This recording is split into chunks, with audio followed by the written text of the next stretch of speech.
Revelation 8, verse 10.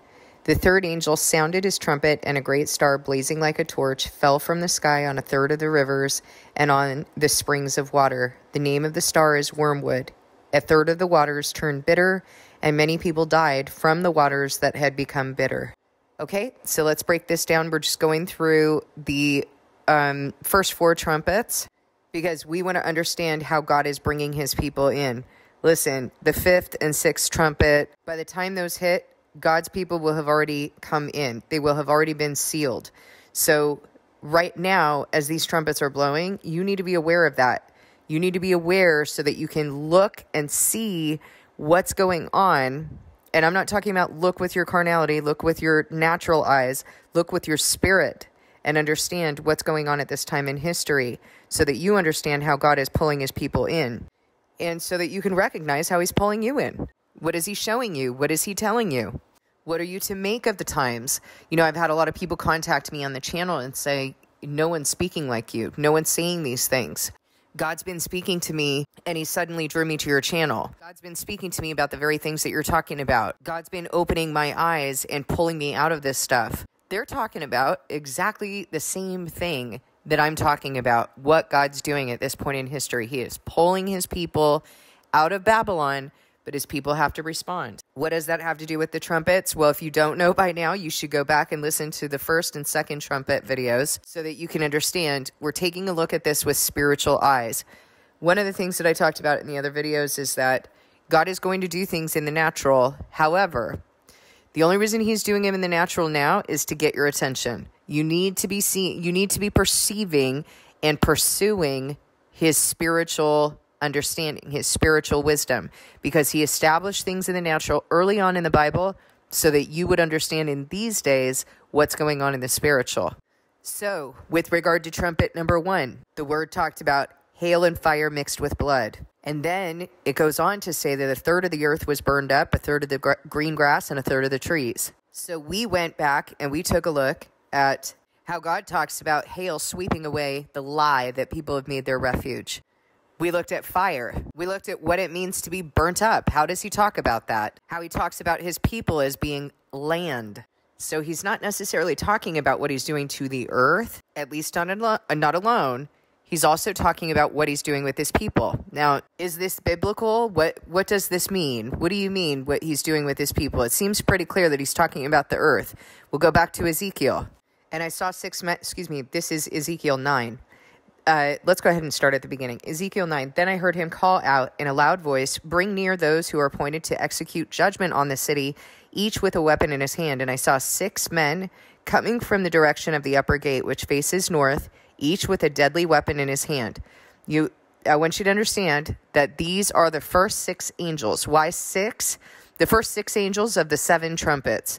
Why 6? Why not 7? Because he's talking about his people. His people are not going to be here after the 7th trumpet blows. They will meet Christ up in the sky. So let's go on, and I'm going to show you that he's talking about his people. With them was a man clothed in linen who had a writing kit at his side. They came in and stood beside the bronze altar. So Revelation talks about the sealing of the 144,000, and they're sealed before the first 4 trumpets blow. These guys are being sealed for the 6 trumpets. There's a difference. Multitude in white robes, witnesses, 144,000 witnesses of God. Now the glory of the God of Israel went up from the cherubim where it had been and moved to the threshold of the temple. Then the Lord called to the man clothed in linen who had the writing kit at his side and said to him, "Go throughout the city of Jerusalem and put a mark on the foreheads of those who grieve and lament over all the detestable things that are done in it." Are they grieving and lamenting over what's being done in the world? No. They're grieving and lamenting over what's being done in Jerusalem. Spiritual Jerusalem, the people of God. The world's always been wicked, but the reason God's bringing this on is because his people have turned from him, and he's calling them in. As I listened, he said to the others, "Follow him through the city and kill, without showing pity or compassion.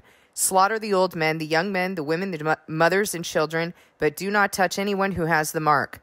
Begin at my sanctuary." begin at my sanctuary. So they began with the old men who were in front of the temple. Who are the old men who are in front of the temple?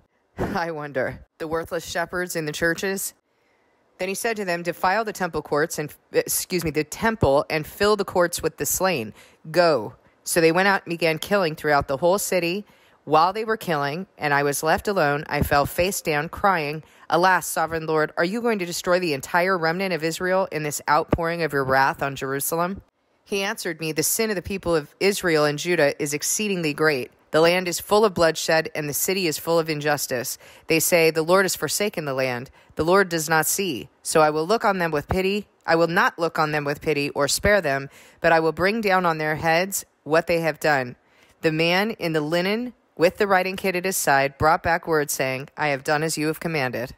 Okay, so these times are going together. You need to understand. The witnesses of God have been sealed before the first trumpets blow because they're not going to be here for the fifth, sixth, or seventh trumpet. They're going to be martyred between the fourth and the fifth trumpet. They will only be here for the four trumpets. The multitude in white robes, however, are going to be here for the six trumpets. And then all the people of God, including those who have died, those who have died are going to rise first, will be here at the sounding of the seventh trumpet, but some will rise to the resurrection, to Christ in the sky, and others will rise to condemnation. So as we're reading about the trumpets, we need to understand what's being done to the earth in order to call us back, because God said, when you see these things, you need to return to me. And when you return to him, then you start to understand spiritual understanding, because if you're receiving from him, you're receiving his ministry, and he's talking to you about what he's established, and you're seeking it. That's what I'm doing here. That's why I'm doing this study. So I see what he's doing in the natural. I'm in him. I'm receiving from him. And now I'm wanting to understand, all right, what are you doing in the spiritual? Because one of the things that I was noticing is, he's talked to me about the times. I know the times because I've received it from him. You need to know the times by receiving it from him, not from me. So if you're listening to me talk, you need to still go back and ask him, so is this true? Are these the times we're living in? Is Carrie one of your servants? What does she have to do with you? As you're going through the trumpets, you need to understand that he's going to do things in the natural to call you back in. Then he's going to explain things to you in the spiritual. So one of the things I was noticing is, well, hey, you've told me that these are the times we're living in, but I don't really see that a third of the earth and a third of the trees and a third of the green grass are burned up. So how do I reconcile this? And as usual, he always tells me, well, what's my heart? Well, one of the things that I know about your heart, Lord, is that you have established things in the physical in order for us to understand things in the spiritual. So I need to go back and I need to look at what he has said and understand what has he established in the spiritual regarding these things that he talked about or concepts that he established in the natural. So that's what I did with regard to the first two trumpets. Now we're on the third trumpet. The third angel sounded his trumpet, and a great star, blazing like a torch, fell from the sky on a third of the rivers and on the springs of water. The name of the star is Wormwood. A third of the waters turned bitter, and many people died from the waters that had become bitter. All right, so we know a few things in here from previous scriptures. First of all, we know that a star is an angel. We've been told that throughout Revelation, so that pattern's not going to change from Revelation 1. We were told that the stars are the angels of the seven churches. We know that Satan and his angels are going to fall from the sky as stars. So you can have good stars and you can have bad stars, good angels and bad angels. So this is a great star, blazing like a torch, fell from the sky on a third of the rivers and the springs of water. We talked in previous videos on the trumpets regarding what water has been established to be in Revelation. It's not going to change. God is going to stay consistent. Water is peoples, languages, nations, multitudes. Okay, so the great star, blazing like a torch, fell from the sky on a third of the rivers and the springs of water. This angel has fallen onto the people. And the name of the star is Wormwood. The name of the angel is Wormwood. Wormwood is a bitter substance. It's, I think, an herb or some sort of plant, and it's very, very bitter. A third of the waters turned bitter, and many people died from the waters that had become bitter. Well, I know that the word talks about bitter waters. Let's go take a look at that. Where does the word talk about bitter water? Actually, it talks about bitter water in a couple of different places. In Exodus 15:23 is the first time that the word talks about bitter water. Exodus 15:22. Then Moses led Israel from the Red Sea, and they went into the desert of Shur. For 3 days, they traveled in the desert without finding water. When they came to Marah, they could not drink its water because it was bitter. This is why the place is called Marah.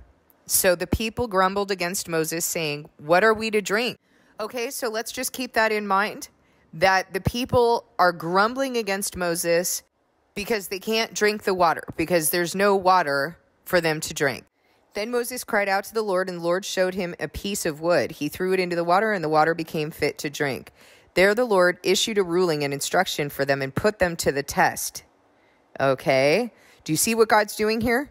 The Lord issued a ruling and instruction for them and put them to the test. He said, if you carefully listen to the Lord your God and do what is right in his eyes, if you pay attention to his command and keep all his decrees, I will not bring on you any of the diseases I brought on the Egyptians, for I am the Lord who heals you. Then they came to Elim, where there were 12 springs and 70 palm trees, and they camped near the water. So he's given them bitter water to drink in the third trumpet, and he says to them, if you follow my laws, if you pay attention to what I've established, I'm not going to put anything on you. I'm not going to put any diseases on you. What did he say? There the Lord issued a ruling and instruction for them and put them to the test. He's testing them to see if they're going to believe in him. There's another place that the Lord talks about, it talks about bitter water, and he talks about it with regard to a test that was placed on a woman if she had been, to test whether or not she had been unfaithful. Let's read about that. Numbers 5:11. Then the Lord said to Moses, speak to the Israelites and say to them, if a man's wife goes astray and is unfaithful to him, so that another man has sexual relations with her, and this is hidden from her husband, and her impurity is undetected, since there is no witness against her, and she has not been caught in the act, and if feelings of jealousy come over her husband, and he suspects his wife, and she is impure, or if he is jealous and suspects her, even though she's not impure, then he is to take his wife to the priest. He must also take an offering of 1/10 of an ephah of barley flour on her behalf. He must not pour olive oil on it or put incense on it, because it is a grain offering for jealousy, a reminder offering to draw attention to wrongdoing. The priest shall bring her and have her stand before the Lord.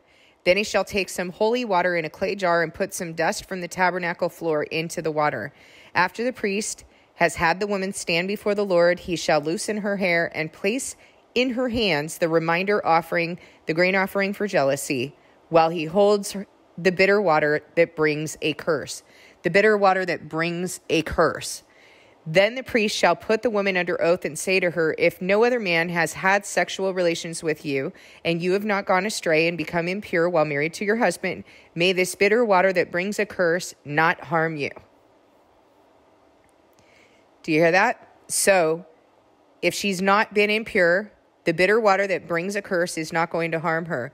But if you have gone astray while married to your husband, and you have made yourself impure by having sexual relations with a man other than your husband, here the priest is to put the woman under this curse.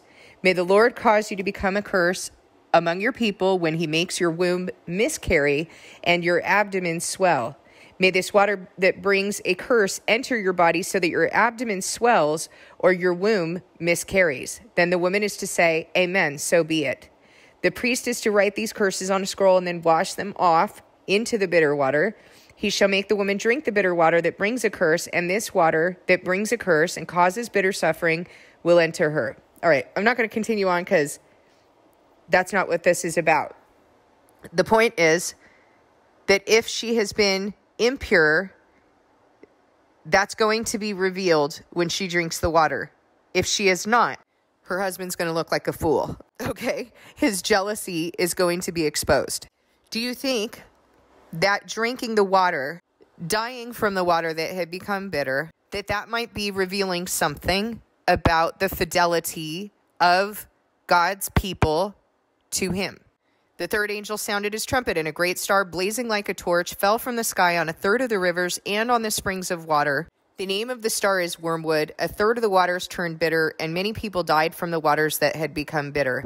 This could be in the natural. It could be something that happens in the natural, but we should be understanding what it means in the spiritual, that, God has already established this test of fidelity with regard to bitter water and the curse that is implied with that bitter water should infidelity be found.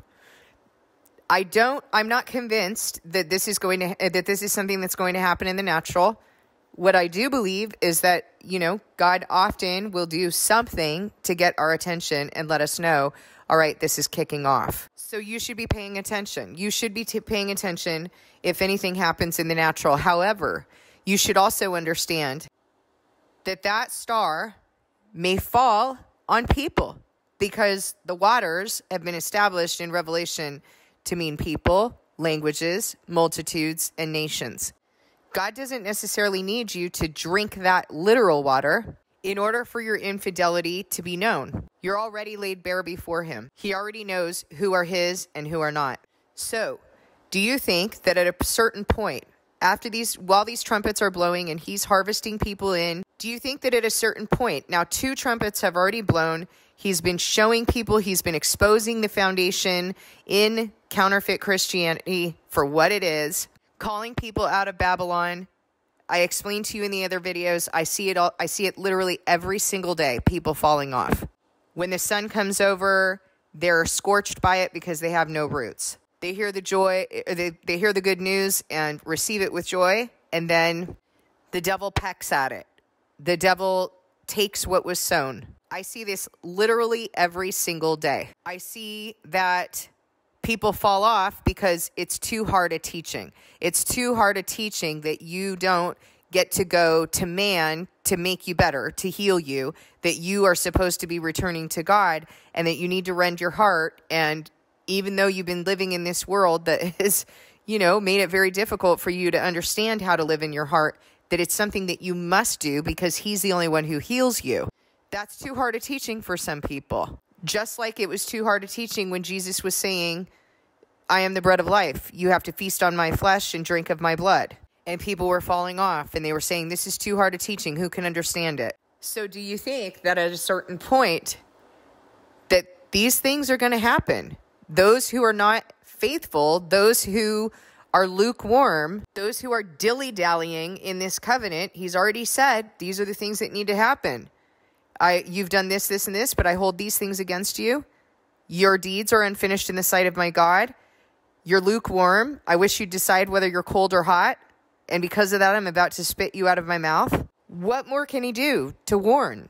He sends his servants, he sends his witnesses to speak this message as well, who've gone before and are sharing their testimony that these are the true things of God, that we've been deceived in counterfeit Christianity, that this needs to come out of you. What more could he do? So do you think that at a certain point, that bitter water is going to reveal what's in the heart of God's people? How did he test the people at Mara? He told them, if you follow my laws, keep my decrees, obey my statutes, I'll not put on you any of the diseases that I put on the Egyptians. I am the Lord who heals you. What is he telling them? Maintain fidelity to me. Know that I am your God. Listen to what I say. And don't just listen to it, follow it, obey it. And I won't put any of those diseases on you. Then he demonstrates for you in this curse of bitter water what happens when you're an unfaithful wife. So again, please discern by the Holy Spirit all of the things that I say. The thing that I know is that God established things in the natural so that we could learn things in the spiritual, so that we could understand things in the spiritual. And he's not going to go backwards. He's going to go forwards. He wants us to continue to pursue his understanding. So please don't understand by your own carnal interpretation. Search the word to see what he's already established about these things. It seems very likely to me that God has given his people so many opportunities to come in, and now he's making an example of an unfaithful wife, of what happens to an unfaithful wife. And that should be putting the fear of God in you. Because remember that this is the third trumpet there. The time is short. You only got one more trumpet to make sure that you have that seal on you. And to be honest, I actually don't know whether there's already that seal on the multitude in white robes before. Ezekiel seems to maybe imply that with the 6 men and the man with the writing kit at his side. So it's possible that they've already been sealed. We don't know who's been sealed, just like we don't know who's been predestined for salvation, right?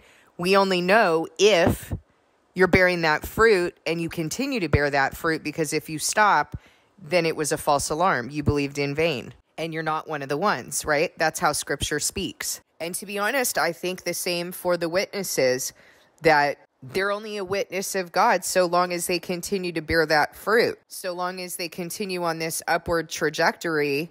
Otherwise, they're not. I don't think any one of us has a guarantee. Even Jesus was having to endure. Paul never put himself in the category of someone who had a guarantee. He said, I have to continue to fight this good fight lest I disqualify myself. I got to do all the things that I tell you to do, lest I disqualify myself after preaching. And you see that even Jesus was praying in the Garden of Gethsemane, Father, if you can do anything, let this cup pass from me, yet not my will, but yours be done. He had to endure too. What makes us any different? I'll tell you one thing. I know God keeps me on the path. I know he keeps me doing certain things, but if I don't receive that, false alarm. I'm not one of the ones. So this is my understanding of the third trumpet. Something to think about, something to, more importantly, pray about and receive from God. Thank you for listening. God bless you, and I'll see you in the next video.